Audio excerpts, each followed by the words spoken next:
সিইসির সাথে দেখা করতে নির্বাচন কমিশন এখন 11 দলীয় জোটের প্রতিনিধিরা এ বিষয়ে আরো জানাতে আমাদের সঙ্গে যুক্ত হচ্ছেন সহকর্মী অন্তরা বিশ্বাস। অন্তরা, ইসিতে তারা কোন বিষয় নিয়ে আলোচনা করতে এসেছেন, এই বিষয়ে আপনি কি তথ্য পেয়েছেন আমাদেরকে জানাবেন।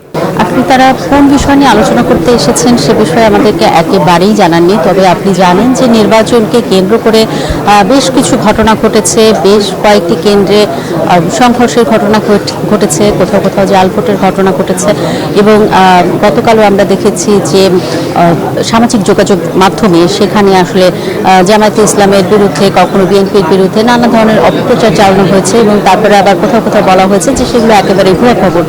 তো নির্বাচন কমিশনের পক্ষ থেকে নির্বাচনের আগে কিন্তু বারবারই বলা হয়েছিল যে কেউ যদি এরকম ভুয়া তথ্য প্রকাশ করে, বিশেষ করে সামাজিক যোগাযোগ মাধ্যমে কিংবা অনলাইনে, তাহলে সে ব্যাপারে তারা কঠোর ব্যবস্থা নেবে। তো এই যে মাঝে মধ্যে কিছু খবর দেখা যাচ্ছে, সেগুলোর ব্যাপারে আসলে নির্বাচন কমিশন কি পদক্ষেপ নিল বা তারা যেন পদক্ষেপ দ্রুততম সময়ের মধ্যে নেয়, এটিও তাদের আলোচনার বিষয় হতে পারে বলে ধারণা করা যাচ্ছে। তবে আসলেই তারা কি বিষয় নিয়ে কথা বলতে এসেছে সেটি কিন্তু আমাদেরকে একেবারেই জানাননি।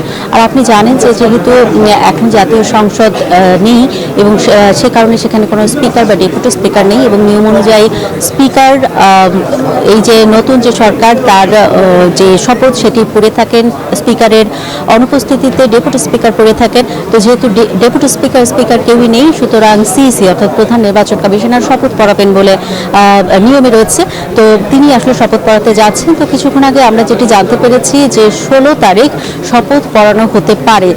যদিও আপনি জানেন আগে থেকে আমরা জানি 16 অথবা 17 এই 2 তারিখের মধ্যে যে কোনো একদিন প্রধান নির্বাচন কমিশনার নতুন সরকারকে শপথ পড়াবেন। এই ছিল আমার কাছে এখান থেকে সর্বশেষ খবর। জি অন্তরা, ধন্যবাদ আপনাকে।